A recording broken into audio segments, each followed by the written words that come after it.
সোমবার দুপুরে সদর উপজেলার রাজাপুর ইউনিয়নের মেদুয়া গ্রামের পোশাক শ্রমিক মোহাম্মদ হাসানকে ধর্ষণের অভিযোগে এলাকার একটি গ্রুপ গণপিটুনি দিয়ে পুলিশে সোপর্দ করে। আহত হাসানকে বিকেলেই পুলিশ ভোলা জেনারেল হাসপাতালে ভর্তি করে। প্রাথমিক চিকিৎসা শেষে রাত ৮টায় হাসানকে হাসপাতাল থেকে পুলিশ সদর থানা হাজতখানায় এনে রাখে। সিসিটিভির ফুটেজে দেখা যায় রাত 11:15টার দিকে হাসান হাজতখানায় থাকা নামাজি ছিঁড়ে হাতে করে বাথরুমে যান।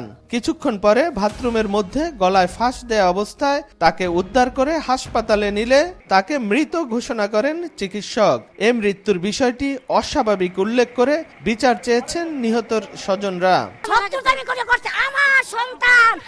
আমার সন্তান আমারে ফিরাইয়া দে। মানলাম সে অপরাধ করছে, দেশে আইন আছে না, জনগণ তার এরকম পিটায় মারবে কেন? কেন তার এরকম পিটায় মারবে? দেশে আইন নাই, যেই থাক। আমি চাই আমার স্বামীর বিচার চাই। হাসপাতালে আছে, সুস্থ আছিল, কলা খাইছে, রুটি খাইছে, কথা কইছে, বলে আমারে মোবাইলটা দেন, আমি একটু কথা কইব। মোবাইলে আমার একটাও কথা কইব। দর্শক আর ওই যে ভিকটিম দোষিতা দুজনের সাধারণ মেম্বার বলছে যে তুমি একটু থানায় নিয়ে যাও, এই আমি ওখান থেকে উদ্যোগ করে থানায় নিয়ে এসেছি। মৃত্যুর বিষয়টি আত্মহত্যা উল্লেখ করে আইনি ব্যবস্থা নেয়ার কথা জানিয়েছে পুলিশ। রাত ৮টার দিকে পুলিশ হেফাজতে তাকে আমরা তার যে কর্তব্যরত চিকিৎসক ছিলেন পুলিশ হেফাজতে তাকে ছেড়ে দেওয়া হয় এবং পুলিশ তাকে থানাতে নিয়ে যায়।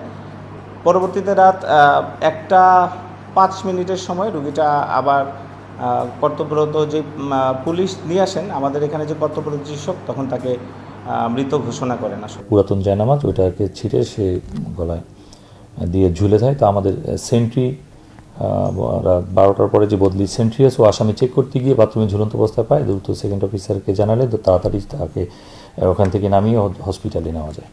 তো এই বিষয়টি এখন এটা সংক্রান্ত অপমৃত্যু মামলা রুজু হয়েছে এবং অন্যান্য আপনার সুরতাল সহ ময়নাতদন্ত কার্যক্রম প্রক্রিয়াধীন রয়েছে। পোশাক শ্রমিক হাসান সদ্য বিবাহিতা স্ত্রীকে নিয়ে ঈদ উদযাপনের জন্য 29 মার্চ ঢাকা থেকে ভোলায় আসেন।